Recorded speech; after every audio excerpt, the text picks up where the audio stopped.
Fala pessoal, beleza? Hoje vou fazer com vocês o exercício 1067 do bCrowd. Exercício esse que a gente tem que calcular a soma consecutiva dos números ímpares entre dois inteiros, certo? Então a gente vai basicamente receber dois números inteiros, x e y, e no meio deles a gente tem que calcular a soma dos ímpares. Então essas são as entradas e esse é o exercício. Vamos para a solução? Como que a gente pode resolver esse problema? Bom, tem uma coisa que eu sempre gosto de fazer quando a gente tem esses pequenos probleminhas.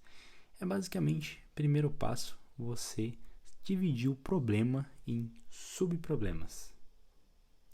E quais são esses subproblemas que a gente pode fazer? Bom, primeiro que a gente pode começar fazendo é escanear, ler os dois inteiros, certo? Então a gente pode começar lendo dois inteiros, x e y, bem tranquilinho. Qual é um segundo passo que a gente pode fazer? Será que a gente consegue printar os números entre x e y? Saber todos os números entre x e y? Beleza. Então, nosso segundo passo.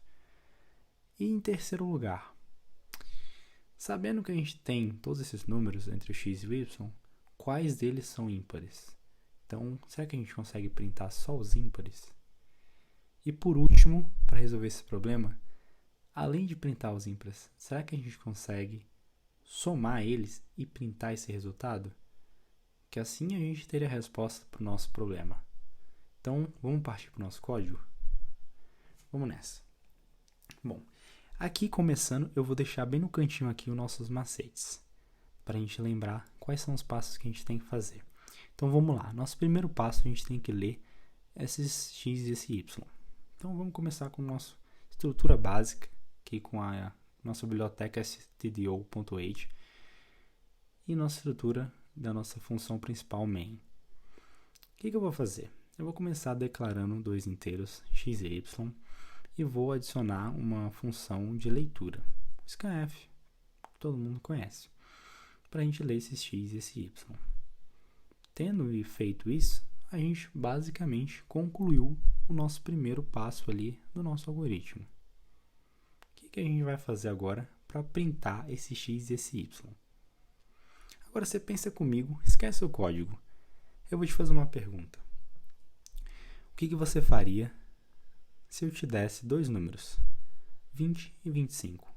Eu quero que você me conte quais são os números entre 20 e 25. Eu acredito que você vai me dizer 21, 22, 23, 24. E isso é bem tranquilinho, mas qual é o processo mental que você fez para chegar nesse resultado? Se eu tivesse falado os números entre 25 e 20, eu inverti a ordem. Então, você tem um processo intrínseco dentro de você que é saber qual que é o maior e qual que é o menor, né? Para você saber o intervalo. Então, vamos lá. Como que você vai saber se o x é maior que o y? Vamos criar uma estrutura condicional? Vamos. Então, concluído o passo 1, vamos para o passo 2. Vou declarar o mínimo e o máximo, outras duas variáveis, para a gente fazer esse armazenamento. Vamos lá. Se o x for maior que o y, eu sei que o x é o máximo e o y é o mínimo, certo? Então, se eu falo 25 e 20, se o x for 20, então, no caso, ele é o mínimo, né? E aí, a gente tem que colocar um else, então, porque ele não entra nessa condicional. Então, ele entraria na segunda, né? Que o x, o máximo seria o 25 e o mínimo seria o 20, que é o que eu falei. Sabendo que você tem o máximo e o mínimo, agora você sabe quem é quem. Vamos para uma estrutura agora que é de repetição. Porque a gente quer, aqui de acordo com o nosso macetezinho ali, printar os números entre x e y. Como que a gente faria isso? Vamos começar com a nossa estrutura de repetição. Como que ela funciona? Aqui, nela, ela começa num valor inicial, certo? Que a gente vai começar pelo crescente. Então, a gente coloca um mínimo, né? E a condição de parada? A condição de parada é até onde ele vai contar. Você começa de um número e termina onde? É a condição de parada. O valor de incremento é o que você vai somar, é o valor que ele vai subindo até chegar na condição de parada. Ou ele pode descer, mas como a gente vai fazer crescente, a gente vai fazer somando para cima, de 1 em 1. Então vamos preencher comigo. Qual que é o valor inicial? Qual que é o valor que a gente vai começar? Não é o mínimo? Então vamos lá. Eu vou definir ali em cima, já declarei uma variável de contador, que eu defini como i, e eu vou colocar aqui o valor inicial, i igual a mínimo. Quero que ele comece do menor e vá para o maior. Então, ele vai até o máximo. Qual que é o valor de incremento? Eu quero que ele vá de 1 em 1. Pronto. Qual é a instrução que a gente vai colocar? Eu não quero que ele printe todos os números, então eu vou botar ele para printar o contador. Tranquilinho? Vamos testar? Pronto. Compilei o arquivo soma ímpares, coloquei ele para rodar e vamos lá. Coloquei 20 e 25. Ele me disse 20, 21, 22, 23 e 24. Ele printou esses números para mim. Eu não quero que ele printe o 20. Eu quero que ele printe só os números que estão entre 20 e 25. Para isso, vou fazer uma manha aqui, ó. Adicionei mais um ao mínimo. O que é isso? Eu basicamente pedi para ele começar no próximo número, né, a ele. Então ele vai começar agora no 21. Vamos testar? Aqui, ó, adicionei mais um bem ali. Vamos testar aqui. Tá vendo? Começou no 21, 22, 23, 24. Pronto. Fizemos o passo 2, né? Fechado. E o passo 3, como é que a gente vai fazer para printar só os números ímpares agora? O que você faria? Bom, é simples. Agora que a gente tem esse código, é só a gente fazer uma pequena verificação dentro da estrutura de repetição. Vamos botar essa estrutura? Pronto. Agora, toda vez, como ele já está printando todos os números, eu vou falar para ele, divide por 2 todos esses números, toda vez que você for printar.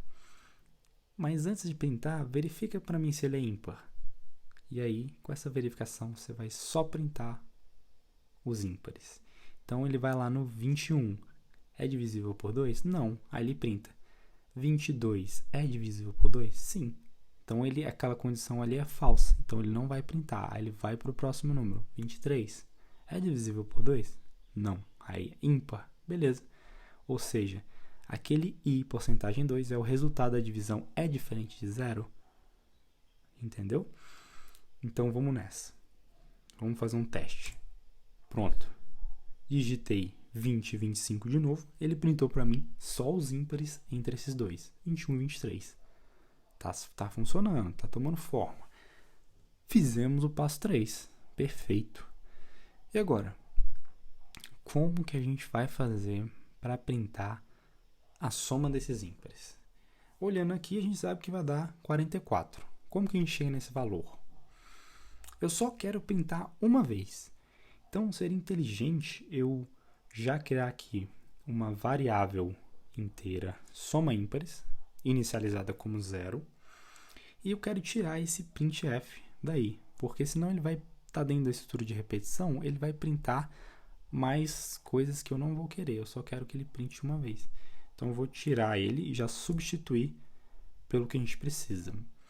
Agora, isso pode ser difícil de entender, mas é bem fácil. Como é que vai funcionar isso? Perceba que o soma ímpares eu inicializei como 0. Então, vamos lá. Vamos fingir, no exemplo que eu estou dando, 20 e 25, o que está acontecendo? Ele vai começar no 21. 21 é ímpar? Fez a verificação. Beleza, ele entra dentro da verificação. Soma ímpares igual soma ímpares mais i. Soma ímpares é 0. Então, 0 mais 23, quer dizer, 0 mais 21, o resultado disso é 21. É aqui interessante você ler da direita para a esquerda. Então, ele vai armazenar 21 no soma ímpares, certo? Quando ele for para o 22, ele não entra no if, né? Então, ele vai para o 23. O 23 é ímpar? Beleza, ele entrou. Aí, o soma ímpares Vamos ler da direita para a esquerda. I mais soma ímpares. Qual é o novo I agora? É o 23. E o soma ímpares que tinha um valor antigo? 21.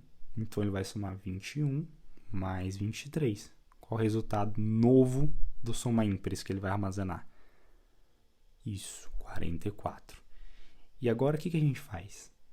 Ele terminou a contagem, tudo mais, a gente precisa só printar esse valor, né?